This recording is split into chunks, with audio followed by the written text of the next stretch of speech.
If you've been following my channel for the past couple, say 4 months, and watched some of the videos to the end, you may have caught me talking about a couple of goals that I have. Two to be exact. One is the title of this video. The other is that I'm trying to succeed in getting the JLPTN4, getting that Japanese language ability up. So really happy, really satisfied, and hoping that this will focus correctly to show you that I have finished my first full-length marathon and trained for it in a period of 4 months.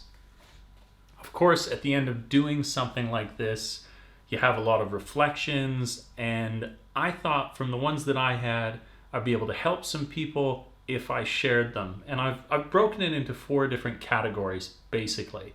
And the first one I want to talk about, the first 2 I would say is for setting your mind up properly. The first one I'm going to talk about is genetic ability. So I myself am not particularly genetically gifted. I don't run particularly fast naturally. I don't lose weight easily. I don't put on muscle easily. All these things that would indicate that I'm genetically superior. And this is important for a couple of reasons. So first off is the majority of the people that I'm speaking to are probably not genetically gifted. You, like myself, are likely a genetic misfit. You've been given all sorts of random shit. Kind of a Frankenstein's monster sort of deal going on here. Now, this is important because at first glance, when we think about something like this, we think about it as a weakness. But with a perspective shift, we can actually see it as a strength and as a way to add depth of meaning to whatever it is that we're going to accomplish. So that's to say that when we start out and when we set this goal for ourselves, running something like a marathon, if you are, as I describe, a genetic misfit, then it's easy to say, oh, I don't run so slow, how will I ever succeed? And the perspective shift I'm talking about is that as opposed to saying, oh, how will I ever succeed? Think instead, oh, I'm so slow. Wow, that'll be really impressive then if I were able to train myself to a point where I could do what it is that I set out to want to do. That's where the depth of meaning I'm talking about comes into play.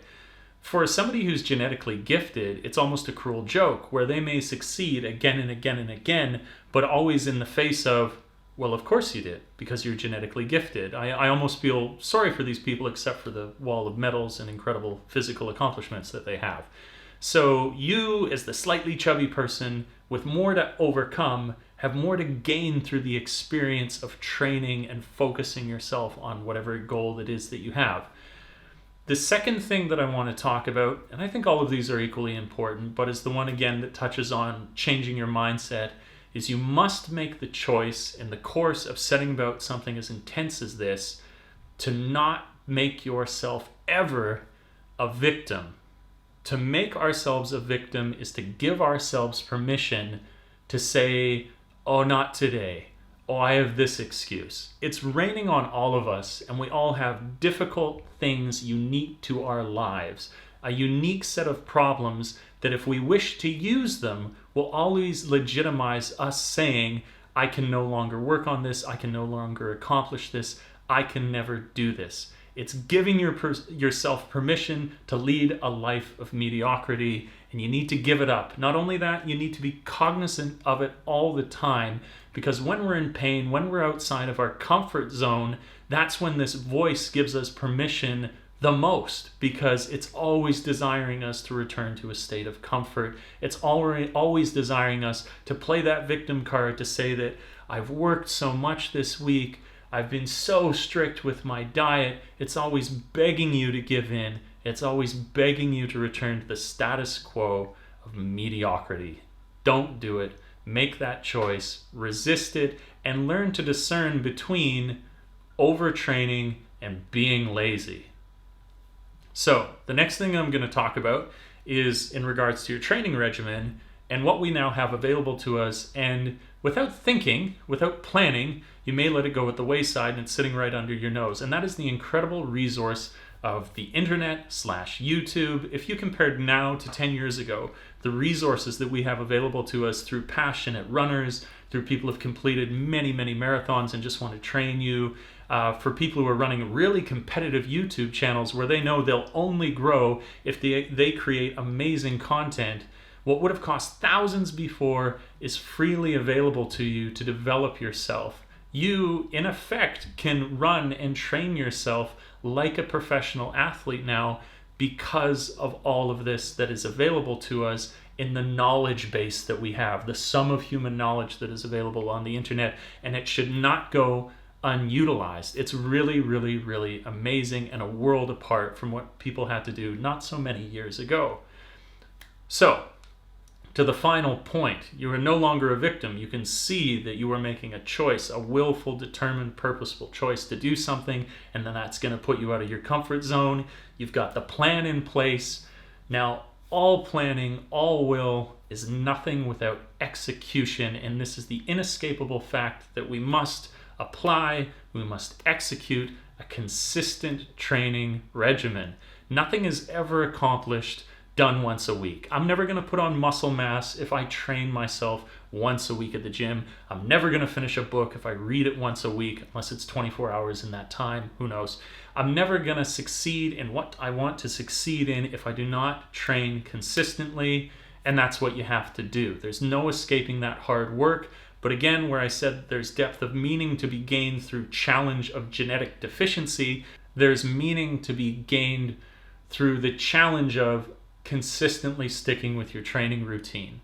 So that's what you got to do. You start it with a plan and you stick to it and you will achieve it. In a strange way, it becomes a sort of scientific result. We know that if you train consistently, you will get to what you want to do, but that doesn't remove the fact that you do have to do it. So those are my thoughts. Those are my reflections. I didn't want to overload people with any sort of platitudes because it's not that. It comes down to a simple perspective and hard work, and that will get you to where you want to go. Having said that, it'd be really cool now. I wanted to talk a little bit about the marathon itself, because what a wild, incredible, amazing experience it was. And what I got out of it, aside from these reflections, was a few things that were totally unexpected and was equally as much a part of my enjoyment in doing it. So the first one that I would talk about is where this is a very personally driven goal that you're going to have when you set out to do a marathon.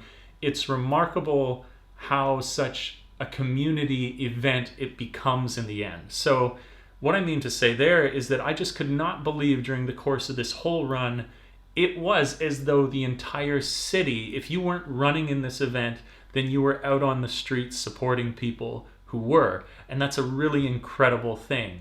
Whether you were one of the top finishers, whether you were in the middle of the pack, or whether you at the end, even though there was 10,000 people running this run, I believed that to some degree, each individual runner felt like it was dedicated to them. And so that's a real incredible accomplishment of community where almost paradoxically, by being so unified, you make people stand stronger as individuals. Really, really, really cool. And then second to that was a little bit of inspiration in the fact that, god damn, it didn't matter if somebody was 50 or 60, there were so many of these people this age that were cruising by me running so fast, and it was just great inspiration and fuel for me to continue with something like this, to continue pushing myself, because I thought, if I'm like 32 and that guy's 50 and he's able to do that, what the hell am I doing with my life? How can he accomplish that? I should be doing no less. And it was great inspiration, and I feel like that's something that you weren't planning to get. You have inspired yourself so much to get yourself to the point where you could complete this thing, to be able to draw so much inspiration from the runners taking part in it for all their different age groups and demographics as a really, really cool side effect of participating in it. So there are my thoughts. An amazing experience that I swear would hell no finished it. I was like, I'm never going to do this again. It's pure bullshit. It hurts too much. I'm not going to be able to walk for a week. And only a few, like a month out from it, I'm already thinking, I bet I could get a better time at the end of this. So I think that I just might, maybe next year, do this again. Time will tell. All right, that's it for this video. Thank you so much for watching. I hope you found it useful, interesting, whether it's for running a marathon or aligning your purpose to whatever goal that you have for yourself, which requires a great deal of focus. And thank you so much for watching. Many more to come. I will catch you in the next. Peace.